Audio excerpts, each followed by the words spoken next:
These are the topics you can't skip before NEET PG 2025 for biochemistry. So let's start.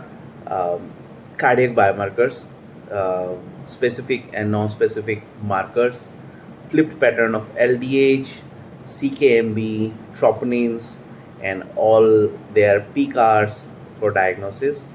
And then comes glucose transporters, GLUT transporters, or SGLT. In the GLUT transporters types and insulin sensitive GLUT transporters, then secondary active transport of glucose is important. Then the diseases, lactose intolerance is important this year. Then in the glycogen storage disease, von Gerke's disease, Pompe's disease, McArdle's disease.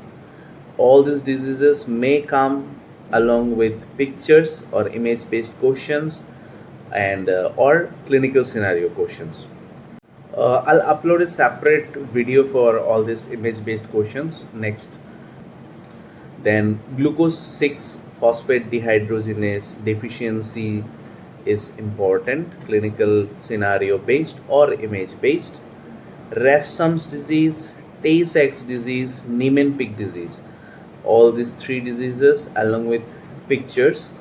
Then Tangier's disease, A beta lipoproteinemia, type 2A, familial one came last year, so this year Tangier's and A beta lipoproteinemia is important. Then there is a phenylketonuria, that's due to phenylalanine hydroxylase deficiency. Ferrichloride test may be asked, or it comes like mousy odor from the urine, or this urine on long standing turning black. There is alkaptonuria. With that, this alkapton bodies or pigmentation of the body parts. Albinism may be asked, albinism, Hartnup disease, and Figlo excretion test. These are also important. Then glutathione as a structure or as a important molecule. Then hyperammonemia type 1 and type 2, enzyme deficiencies in type 1 and type 2, symptoms or clinical scenario, how patients come. Then MSUD or maple syrup urine disease. Then from the ETC or electron transport chain, inhibitors and uncouplers. For the inhibitors, specific inhibitors for the specific complexes are important. From vitamins, deficiency symptoms or picture based questions may come. Deficiency symptoms from vitamin C, vitamin D, vitamin A are very important. Last year also from vitamin A and C came. Thiamine, or along with Wernicke's-Korsakoff syndrome. B3, niacin, Pellegro-like syndrome symptoms, Cazel's necklace, dermatitis. All these picture-based questions may come. Then from riboflavin, this corneal vascularization, picture-based question. B5, burning foot disease. From the minerals, Menkes disease is important, associated with ATP7A. Menkes, kinky hair, or in the babies. Then Kishan disease is important, ultimately going for heart failure in those patients. From the acid-base disorders, Henderson-Hasselbalch's equation, metabolic acidosis along with compensatory changes. Then metabolic alkalosis. And questions may come with a report of ABG report and how to approach this kind of patients or diagnose the condition.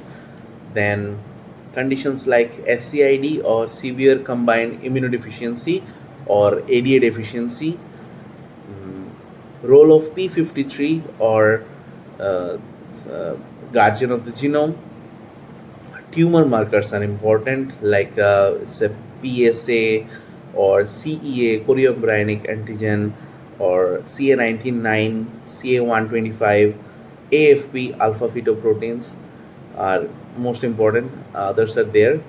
Then from the plasma proteins, Ceruloplasmin is important because last year alpha 1 antitrypsin came. So both alpha 1 antitrypsin deficiency, ceruloplasmin, thyroglobulin binding protein, and all these are important. There is a separate post in this page for plasma proteins. You can check that out. Then clinical chemistry. Lastly, from the clinical chemistry, uh, bedside tests like Benedict test or Rothera's test, Gerhardt test. These tests are important for image based questions. Pictures may be given for the grading of the test or for the estimation of the these ketone bodies or glucose in the urine. And sometimes if they are being tricky, they might ask spectrophotometry or Beer's law and Lambert's law. Best of luck, everyone.